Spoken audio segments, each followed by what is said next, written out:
ಇದು ಬೇಲಿಯೇ ಎದ್ದು ಹೊಲ ಮೇಯ್ದಿರುವಂತಹ ಕತೆ. ರಾಜ್ಯದಲ್ಲಿ ನಡೀತಾ ಇರುವಂತಹ ಗುತ್ತಿಗೆ ಗೋಲ್ಮಾಲ್ ಸ್ಟೋರಿ. ಗುತ್ತಿಗೆದಾರರ ಸಂಘದ ವಿರುದ್ಧವೇ ಆಡಿಯೋ ಬಾಂಬ್. ಇದು ಬೇಲಿಯೇ ಎದ್ದು ಹೊಲ ಮೇಯ್ದಿರುವಂತಹ ಕತೆ.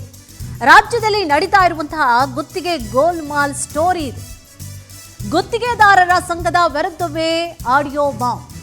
ಆರೋಪ ಕೇಳಿಬರ್ತಾ ಇದೆ. ಆರೋಪ ಮಾಡಿದವರಿಂದಲೇ ಭ್ರಷ್ಟಾಚಾರಕ್ಕೆ ಕುಮ್ಮಕ್ಕು. ಗುತ್ತಿಗೆದಾರರ ಸಂಘದ ಪದಾಧಿಕಾರಿಗಳಿಂದಲೇ ಡೀಲ್ ಮಾಡಲಾಗಿದೆ. ಹಾಗಿದ್ರೆ ಗುತ್ತಿಗೆದಾರರ ಹೊಟ್ಟೆ ಮೇಲೆ ಹೊಡೆಯುವಂತಹ ಪ್ರಯತ್ನಗಳಾಗಿದೆಯಂತೆ. ಬಡ ಗುತ್ತಿಗೆದಾರರ ಬಳಿಯೇ ಕಮಿಷನ್ ವಸೂಲಿಯನ್ನ ಮಾಡಲಾಯಿತಾ?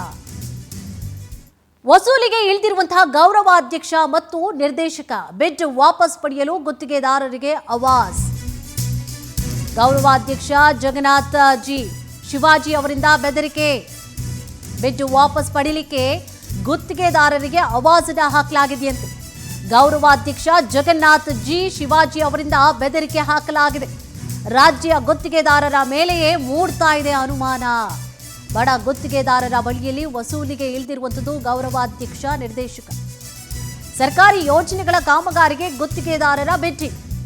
ಗುತ್ತಿಗೆದಾರರ ಜೊತೆಗೆ ಸಂಗಡಿಗರಿಂದಲೂ ಕೂಡ ಕಾಮಗಾರಿಗೆ ಭೇಟಿ. ಲೋಕೋಪಯೋಗಿ, ಇಂಧನ, ನಗರಾಭಿವೃದ್ಧಿ, ನೀರಾವರಿ ಎಲ್ಲಾ ಇಲಾಖೆಗಳ ಟೆಂಡರ್ನಲ್ಲೂ ಕೂಡ ಭರ್ಜರಿಯಾಗಿ ಗೋಲ್ಮಾಲ್ ಆಗಿದೆ. ನೋಡಿ, ರಾಜ್ಯದಲ್ಲಿ ನಡೀತಾ ಇದೆ ಗುತ್ತಿಗೆ ಗೋಲ್ಮಾಲ್. ಇದು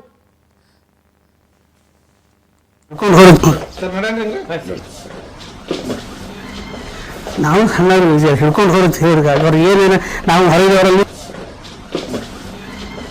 ನಾವು ಸಣ್ಣವರು ಹಿಡ್ಕೊಂಡು ಹೊರತು ಹೇಳಿದಾಗ ಅವ್ರು ಏನೇನು ನಾವು ಹೊರಗವರಲ್ಲಿ ಅಲ್ಲಲ್ರಿ. ಈಗ ನಾ ಏನತ್ತೀನಿ, ಈಗ 14 ಮತ್ತೆ ಇದನ್ನ ಕಮ್ಮಿ ಮಾಡ್ರಿ ಅಲ್ಲ, ಪರ್ಸೆಂಟೇಜ್ ಕಮ್ಮಿ ಮಾಡ್ರಿ. ಅಲ್ಲಲ್ರಿ, ಇದು ಇದ್ರಾಗ ಕಮ್ಮಿ ಮಾಡ್ರಿ ಅಂತಾರೆ. ನನಗೆ ಹೆವಿ ಆಗ್ರಿ ಅಲ್ಲಿ ಇಲ್ಲಿ ಕೇಳ್ರಿ. ಈಗ ನಮಗೂ ಜರ ನೋಡ್ರಿ ಜರ ಏನಂತಾರೆ ಬರ್ತಿಲ್ಲ ನಾವು. ಅಲ್ಲ ನಮ್ಗೊಂದು ಈಗ ಕಾಂಟ್ರಾಕ್ಟರ್ ನೋಡ್ರಿ ನೀವು ಅಲ್ಲೇ ಕುತ್ಮತ್ತಾರ ಅಂತ ಹೇಳಿದ್ರು. ನಾವು ಏನೋನ್ರಿ ನಾವು 3 ಕಮ್ಮಿ ಆಗ್ತಿದ್ದಿಲ್ಲ. ಈ ಸಾಹೇಬ್ ಮಾತು ನೀವ್ರಿಗೆ ಬರಲ್ಲ. ಅಲ್ಲ ಈಗ ನೋಡ್ರಿ ಸಾಹೇಬ್ ಹುಷಾರ ಮುಗಿಸ್ಬಿಡು. ಸಾಹೇಬ್ರು ನಾವು 3 ಕಮ್ಮಿ ಮಾತಾಡ್ತಿಲ್ಲ. ಹೊಟ್ಟೆ ಈಗ ಅರ್ಧ ಕಮ್ಮಿ ಆಯ್ತು ನನಗೀಗ. ನಮ್ಗೆ ಮಿನಿಸ್ಟ್ರಿ ಬೇಕಾರೆ ಈಗ ನಾವು ಸಣ್ಣವ್ರಿಗೆ ಜಕ್ಕೊಂಡು ನೀವು ಅದೇನೋ ಅಂತಾರಲ್ಲ, ನೀವು ಒಮ್ಮೆ ನಮಗೆ ಇಲ್ಲಿಗೆ ಹಾಕಿದ್ರು ಸರ್. ಇಲ್ಲ ಸರ್ ಇಲ್ಲ, ನಮಗೆ 2.5 ಹೆವಿ ಹಾಕ್ತಿರಿ. ಹೊರಗೆ 2% ಕೊಡ್ತೀನಿ. ಈಗ ನೀವು 3% ಇಲ್ಲ. ನಾವು ನಮ್ದು ನೋಡ್ರಿ, ನಾವು ಸಣ್ಣವ್ರಿಗೂ ಜರ ನೀವೇ ಹಿಡಿಲ್ಲ ಮತ್ತೆ ಅಲ್ರಿ. ಈಗ ನೀವು ಅಸೋಸಿಯೇಷನ್ ಅವರು ನೀವು ನಮಗೆ ಹಿಡಿಬೇಕು, ಅವ್ರಿಗೆಲ್ಲ ಒಪ್ಪಬೇಕು ಕಂಡೀಷನ್ ಸರ್. ನೀವು ಇವೆರಡು ಟೆಂಡರ್ ಹೊಡಿಬೇಕು ಸರ್.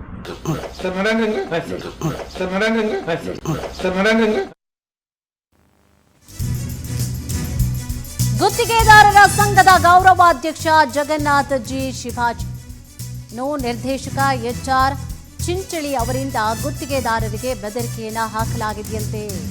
ಬೆಡ್ ವಾಪಸ್ ಪಡೆಯುವಂತಹ ವಿಚಾರಕ್ಕೆ ಗುತ್ತಿಗೆದಾರರಿಗೆ ಇವರು ಆವಾಜ್ ಹಾಕಿದ್ದಾರಂತೆ, ಬೆದರಿಕೆ ಹಾಕಿದ್ದಾರೆ. ಬೆಡ್ ವಾಪಸ್ ಪಡಿಬೇಕು ಅಂದ್ರೆ ಕಮಿಷನ್ ಕೊಡಬೇಕು.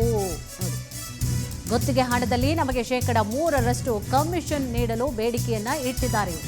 3% ಕಮಿಷನ್ ಕೊಡಬೇಕು ನಮಗೆ. ಅಂತಿಮವಾಗಿ 2.5% ಕಮಿಷನ್ ಅನ್ನ ನೀಡುವುದಕ್ಕೆ ಒಪ್ಪಿಗೆ. ಗುತ್ತಿಗೆ ಸಿಕ್ಕಂತಹ ತಕ್ಷಣ ಡೀಲಿಂಗ್ ಹಣವನ್ನು ನೀಡುವಂತೆ ತಾಕೀತನ್ನ ಕೂಡ ಹಾಕಿದ್ದಾರಂತೆ. ಬೇಲಿನೇ ಎದ್ದು ಹೊಲ ಮೇಯೋದು ಅಂತಂದ್ರೆ ಇದೇ ನೋಡಿ. ಅವರಿಂದಲೇ ಅಲ್ಲಲ್ಲೇ ಕಮಿಷನ್ಗಳು, ಇನ್ನು ಹೊರಗಡೆದಿರಲಿ ಕಮಿಷನ್, ಅಲ್ಲಲ್ಲೇ ಕಮಿಷನ್ ಹೊಡಿತಾ ಇದ್ದಾರೆ. ಗೌರವ ಅಧ್ಯಕ್ಷರು ಇವರು, ಗೌರವಾಧ್ಯಕ್ಷರು ನೋಡಿ. ಹಣಕ್ಕೆ ಡಿಮ್ಯಾಂಡನ್ನು ಇಡ್ತಾ ಇದ್ದಾರೆ. ಫಸ್ಟು 3% ಕೇಳ್ತಾರೆ, ಆಮೇಲೆ 2.5ಗೆ ಡೀಲ್ ಮಾಡ್ಕೊಂಡಿದ್ದಾರೆ. ಇವರು ತಾಕೀತು ಮಾಡಿದ್ದಾರೆ, ಕೊಡಬೇಕು ಅಂತ ಹೇಳಿ ತಾಕೀತನ್ನು ಮಾಡಿರುವಂಥದ್ದು. ಇತ್ತೀಚೆಗೆ ಸರ್ಕಾರದ 7 ಸಚಿವರ ಮೇಲೆ ಕಮಿಷನ್ ಆರೋಪವನ್ನು ಮಾಡಲಾಗಿತ್ತು. ಕಮಿಷನ್ ನೀಡಬೇಕು ಅಂತ ಹೇಳಿ ಆರೋಪವನ್ನು ಮಾಡಿರ್ತಾರೆ ಗೌರವಾಧ್ಯಕ್ಷ ಜಗನ್ನಾಥ್ ಅವರು. ಅವ್ರು ಮಾಡ್ತಾ ಇರುವಂತಹ ಕೆಲಸ ಏನು, ಹೆಗ್ಣ ಬಿದ್ದಿದೆ ಅಲ್ಲೇ. ಅವ್ರು ಮಾಡ್ತಾ ಇರೋ ಕೆಲಸ ನೋಡಿ, ಇನ್ನೊಬ್ಬರ ಮೇಲೆ ಆರೋಪ ಮಾಡ್ತಾರೆ. ಸರ್ಕಾರದ ವಿರುದ್ಧವೇ ಕಮಿಷನ್ ಆರೋಪವನ್ನ ಮಾಡಿದ್ರು. ಇವ್ರು ಮಾಡೋ ಕೆಲಸ ಮಾತ್ರ ಅನಾಚಾರ. ಇನ್ನೊಬ್ಬರ ಮೇಲೆ ಹೇಳಿಕ್ಕೆ ಹೋಗ್ತಾರೆ. ಫಸ್ಟ್ ಅವ್ರ ತಟ್ಟೆ ಅವ್ರು ಸರಿ ಮಾಡ್ಕೊಳ್ಬೇಕು. ಅವ್ರ ತಟ್ಟೆಯಲ್ಲಿ ಏನು ಬಿದ್ದಿದೆ ನೋಡ್ಕೊಳ್ಬೇಕಲ್ವಾ. ಮಾಡ್ತಿರೋದು ಅವರು ಅನಾಚಾರವೇ. ಇದೀಗ ಗುತ್ತಿಗೆದಾರರ ಸಂಘದಲ್ಲಿ ಕಮಿಷನ್ ಗೋಲ್ಮಾಲ್ ಕೇಳಿ ಬರ್ತಾ ಇದೆ. ಬಡ ಗುತ್ತಿಗೆದಾರರ ಬಳಿಯಲ್ಲಿ ಕಮಿಷನ್ಗೆ ಬೇಡಿಕೆ ಇಡ್ತಾ ಇದ್ದಾರೆ, ಬೆದರಿಕೆ ಕೂಡ ಹಾಕ್ತಾ ಇದ್ದಾರೆ. ಸರ್ ನಡೆಯಂಗ ನಾವು ಸಣ್ಣವರು ಹಿಡ್ಕೊಂಡು ಹೋಗಿ ಹೇಳಿದಾಗ ಅವ್ರು ಏನೇನು ನಾವು ಹೊರಗವರಲ್ಲಿ ನಾವು ಸಣ್ಣವರು ಹಿಡ್ಕೊಂಡು ಹೋಗಿ ಹೇಳಿದಾಗ ಅವ್ರು ಏನೇನು ನಾವು ಹೊರಗವರಲ್ಲಿ ಅಲ್ಲಲ್ರಿ ಈಗ ನಾ ಏನತ್ತೀನಿ ಈಗ 14 ನಾವು ಪಾರ್ಟಿ ನೋಡಬೇಕಂದ್ರೆ ನಾ ಇಂಡಿಪೆಂಡೆಂಟ್ ಮತ್ತೆ ಇದನ್ನ ಕಮ್ಮಿ ಮಾಡ್ರಿ ಅಲ್ಲ ಪರ್ಸೆಂಟೇಜ್ ಕಮ್ಮಿ ಮಾಡ್ರಿ ಅಲ್ಲಲ್ರಿ ಇವು ಇದ್ರಾಗಾರ ಕಮ್ಮಿ ಮಾಡ್ರಿ ನನಗೆ ಹೆವಿ ಅದ್ರಿ ಅಲ್ಲಿ ಮಾಡ್ತೀನಿ ಸಾಹೇಬ್ರಿ ನಾ ಬರೀತಿದ್ದೀರಿ ಇವತ್ತು ಬನ್ನಿ ಇಲ್ಲಿ ಕೇಳ್ರಿ ಈಗ ನಮಗೂ ಜರ ನೋಡ್ರಿ ಜರ ಏನಂತಾರೆ ಬರ್ತಿಲ್ಲ ನಾವು ಅಲ್ಲ ನಮ್ದು ಅಂದ್ರೆ ಈಗ ಕಾಂಟ್ರಾಕ್ಟರ್ ನೋಡ್ರಿ ನೀವು ಅಲ್ಲೇ ಕುತ್ಲತ್ತಾರ ಅಂತ ಹೇಳಿದ್ರು ನಾವು ಏನು ನೋಡ್ರಿ ನಾವು ಮೂರು ಕಮ್ಮಿ ಆಗ್ತಿದ್ದಿಲ್ಲ ಅವು ಈ ಸಾಹೇಬ್ ಮಾತು ನೀರು ಬರಲ್ಲ ಅಲ್ಲ ಈಗ ನೋಡ್ರಿ ಸಾಹೇಬ್ ಹುಷಾರ ಮುಗಿಸ್ಬಿಡು ಮತ್ತೆ ಸಾಹೇಬ್ರು ನಾವು ಮೂರು ಕಮ್ಮಿ ಮಾತಾಡ್ತಿಲ್ಲ ಹೊಟ್ಟೆ ಈಗ ಅರ್ಧ ಕಮ್ಮಿ ಆಯ್ತು ನನಗೀಗ ನಮ್ಗೆ ನ್ಯೂಸ್ರಿ ಬೇಕಾರೆ ಈಗ ನಾವು ಸಣ್ಣವ್ರಿಗೆ ಜಕ್ಕೊಂಡು ನೀವು ಅದೇನೋ ಅಂತಾರಲ್ಲ ನೀವು ನಮಗೆ ಇಲ್ಲಿಗೆ ಹಾಕಿದ್ರಿ ಸರ್ ಇಲ್ಲ ಎರಡು ಸರ್ ಇಲ್ಲ ನಮಗೆ 2.5 ಹೆವಿ ಹಾಕ್ತಿರಿ ಹೊರಗೆ 2% ಕೊಡ್ತೀನಿ ಈಗ ನೀವು 3% ಒಂದು ಪೈಸೆ 3% ಇಲ್ಲ ನಾವು ನಮ್ದು ನೋಡ್ರಿ ನಾವು ಸಣ್ಣವ್ರಿಗೂ ಜರ ನೀವೇ ಹಿಡಿಲ್ಲ ಮತ್ತೆ ಅಲ್ರಿ ಈಗ ನೀವು ಅಸೋಸಿಯೇಷನ್ ಅವರು ನೀವು ನಮಗೆ ಹಿಡಿಬೇಕು ಅವ್ರಿಗೆಲ್ಲ ಒಪ್ಪಬೇಕಾದ್ರೆ ಕಂಡೀಷನ್ ಸರ್ ನೀವು ಇವೆರಡು ಟೆಂಡರ್ ಹೊಡಿಬೇಕು ಸರ್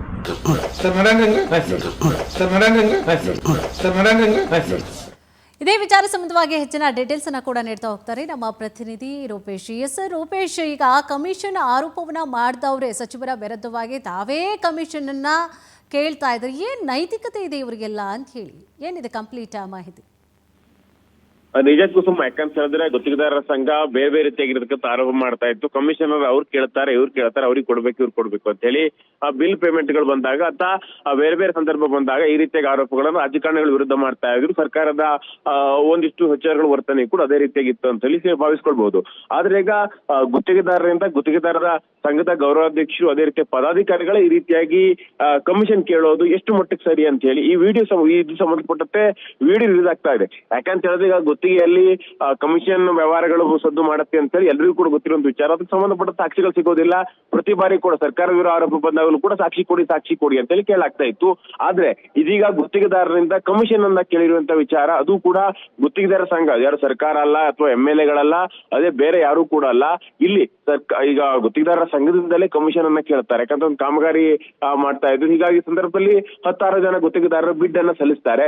ಈ ಸಂದರ್ಭದಲ್ಲಿ ನಿಮ್ಮ ಬಿಡ್ ಗುತ್ತಿಗೆದಾರ ಸಂಘದ ಪದಾಧಿಕಾರಿಗಳು ಏನಿರ್ತಾರಲ್ಲ ಅವರೆಲ್ಲರೂ ಕೂಡ ದೊಡ್ಡ ಗುತ್ತಿಗೆದಾರ ಆಗಿರ್ತಾರೆ. ಆ ಗುತ್ತಿಗೆದಾರ ಇಲ್ಲ ಬಿಡ್ ಅನ್ನ ಅವ್ರು ವಾಪಸ್ ತೆಗೆದುಕೊಳ್ಬೇಕು. ಈ ಸಂದರ್ಭದಲ್ಲಿ ನಾನು ವಾಪಸ್ ತೆಗೆದುಕೊಳ್ಬೇಕಾದ್ರೆ ನಿಮ್ಗೆ ಆ ಗುತ್ತಿಗೆ ಸಿಕ್ಕಿದ ಮೇಲೆ ನೀನು 3% ಕಮಿಷನ್ ಅನ್ನು ನಮ್ಗೆ ಕೊಡ್ಬೇಕಾಗತ್ತೆ ಅಂತ ಹೇಳಿ ಕೇಳ್ತಾರೆ. ಆತ ಕೊಡೋದಕ್ಕಾಗೋದಿಲ್ಲ. ಯಾಕಂದ್ರೆ ನೀವೆಲ್ಲ ದೊಡ್ಡವರು ಇದ್ದೀರಿ, ನಾವು ಚಿಕ್ಕವರು ಇದ್ದೀವಿ, ನಮ್ಗೆ ಅಷ್ಟೆಲ್ಲ ಆಗತ್ತಾ ಅಂತ ಹೇಳಿ ಗುತ್ತಿಗೆಗೆ ತಂದು ನಿಲ್ಲಿಸಬೇಡಿ, ನಮ್ಗೆ ಅಷ್ಟು ಪ್ರಮಾಣದಲ್ಲಿ ಕಮಿಷನ್ ಕೊಡ್ಲಿಕ್ಕೆ ಆಗಲ್ಲ ಅಂತ ಹೇಳಿ ಕೂಡ ಆ ವಿಡಿಯೋದಲ್ಲಿ ಆತ ಮನವಿ ಮಾಡ್ಕೊಳ್ತಾನೆ. ಆ ಸಂದರ್ಭದಲ್ಲಿ ಅವರು ಆ ಗುತ್ತಿಗೆದಾರ ಹೇಳ್ತಾನೆ 2% ಕೊಡ್ಬೋದು ಅಂತ, ಫೈನಲಿ 2.5% ಆದ್ರೂ ಕೊಡ್ಬೋದು ಅಂತ ಹೇಳ್ತಾನೆ. ಆವಾಗ ಗುತ್ತಿಗೆದಾರ ಸಂಘದ ಗೌರವಾಧ್ಯಕ್ಷರು ಆ ವಿಡಿಯೋದಲ್ಲಿ ಇದ್ದಾರೆ ಅಂತ ಹೇಳಲಾಗ್ತಾ ಇತ್ತಲ್ಲ, ಅವರು ಹೇಳ್ತಾರೆ 3% ಕೊಡ್ಲೇಬೇಕು ಅಂತ ಹೇಳಿ ಹೇಳ್ತಾರೆ. ಈ ವಿಡಿಯೋ ಈಗ ವೈರಲ್ ಆಗ್ತಾ ಇದೆ. ಇದು ಸಂಚಲನ ಮೂಡಿಸ್ತಾ ಇದೆ. ಈಗ ಶಾಸಕರ ವಿರುದ್ಧ ಆರೋಪ ಮಾಡ್ತಾ ಇದ್ರು, ಸಚಿವರುಗಳ ವಿರುದ್ಧ ಆರೋಪ ಮಾಡ್ತಾ ಇದ್ರು, ಅಥವಾ ಹಿಂದಿನ ಸರ್ಕಾರದ ವಿರುದ್ಧ ಆರೋಪ ಮಾಡ್ತಾ ಇದ್ರು. ಇದೀಗ ಗುತ್ತಿಗೆದಾರರ ಸಂಘದಿಂದಲೇ ಈ ರೀತಿಯ ಕಮಿಷನ್ ಕೇಳಿದ್ದಾರೆ ಏನಾಗ್ತಾ ಇದೆ, ಇದೆಷ್ಟು ಮಟ್ಟಿಗೆ ಸರಿ ಅಂತಲೂ ಸಾರ್ವಜನಿಕ ಚರ್ಚೆ ಆಗ್ತಾ ಇದೆ. ಈಗ ಕುಸುಮ, ಎಷ್ಟಕ್ಕೆ ಬೇಡಿಕೆ ಇಡ್ತಾ ಇದ್ರು, ಜೊತೆಗೆ ಎಷ್ಟೆಷ್ಟಕ್ಕೆ ಡೀಲ್ ಮಾಡ್ಕೊಳ್ತಾ ಇದ್ರು ಇವರು ಕಮಿಷನ್? ಆದ್ರೆ ಆ ವಿಡಿಯೋದಲ್ಲಿ ಸ್ಪಷ್ಟವಾಗಿ ಗೊತ್ತಾಗುತ್ತೆ 3% ಕಮಿಷನ್ ಅನ್ನ ಕೇಳಿದ್ದಾರೆ ಅಂತ ಹೇಳಿ. 3% ಅಂತ ಹೇಳಿದ್ರೆ ಒಂದು 100 ಕೋಟಿ ಗುತ್ತಿಗೆ ಇದ್ರೆ 3 ಕೋಟಿ ಆಗ್ಬಿಡುತ್ತೆ. ಅಷ್ಟು ಪ್ರಮಾಣದಲ್ಲಿ 3% ಕಮಿಷನ್ ಇವರಿಗೆ ಕೊಡ್ಬೇಕಾದ್ರೆ ಅದೇ ರೀತಿ ಕೆಲಸ ಮಾಡ್ಕೊಂಡಂತವ್ರಿಗೂ ಕೂಡ ಕಮಿಷನ್ ಅನ್ನ ಕೊಡ್ಬೇಕಾಗತ್ತೆ. ಅದೇ ರೀತಿ ಬೇರೆ ಬೇರೆ ಹಂತದಲ್ಲೂ ಕೂಡ ಕಮಿಷನ್ ಅನ್ನ ಅಥವಾ ಅಧಿಕಾರಿಗಳು ಎಲ್ರಿಗೂ ಕೂಡ ಕಮಿಷನ್ ಅನ್ನ ಕೇಳ್ತಾರೆ ಅನ್ನೋಂತ ವಿಚಾರ ಎಲ್ರಿಗೂ ಕೂಡ ಗೊತ್ತಿರ್ತಕ್ಕಂಥದ್ದು. ಹೀಗಾಗಿ ಇವರೇ 3% ಕೇಳಿದ್ದಾರೆ ಅಂತ ಹೇಳಿದ್ರೆ ನಿಜಕ್ಕೂ ಕೂಡ ಅದೆಲ್ಲವೂ ಒಂದಿಷ್ಟು ಒಪ್ಪಿಕೊಳ್ಳಿಕ್ ಆಗೋದೇ ಇಲ್ಲ. ಹೀಗಾಗಿ 3% ಕೊಡೋದಕ್ಕಾಗೋದಿಲ್ಲ ಅಂತ ಹೇಳಿ 2% ಕೊಡ್ತೀರಾ ಅಂತ ಹೇಳಿದಾಗ ಗುತ್ತಿಗೆದಾರ ಸಂಘ ಅವರು ಏನು ವಿಡಿಯೋದಲ್ಲಿ ಇರ್ತಕ್ಕಂಥವ್ರು ಒಪ್ಪಿಕೊಳ್ಳುವಂತೆ ಕಾಣ್ತಾ ಇಲ್ಲ. ಕುಸುಮ, ಎಸ್, ಥ್ಯಾಂಕ್ ಯು ತಮ್ಮೆಲ್ಲ ಡೀಟೇಲ್ಸ್ಗಾಗಿ.